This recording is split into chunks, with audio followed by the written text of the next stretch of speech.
హజరత్ అలీ రలియల్లాహు తఆలా అన్హు గారు ఇలా తెలిపేవారు, 5 విషయాలు చెప్తున్నాను, బాగా గుర్తుంచుకోండి. మీరు ఒంటెల మీదకి ఎక్కి దూర ప్రయాణం చేసి వెతికినా ఈ విషయాలు మీకు తెలియదు. 1, కేవలం మీరు అల్లాహ్ మీదే నమ్మకాన్ని ఉంచండి, ఇతరుల మీద ఎవ్వరి మీద కూడా నమ్మకాన్ని పెట్టుకోవద్దు.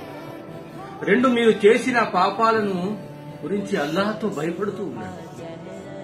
3, మీకేదైనా ధర్మం గురించి తెలియకపోతే తెలిసిన వాళ్ళని అడిగి తెలుసుకోండి, సిగ్గుపడకండి, ఎందుకంటే ఇది మీకు లాభాన్ని చేకూరుస్తుంది.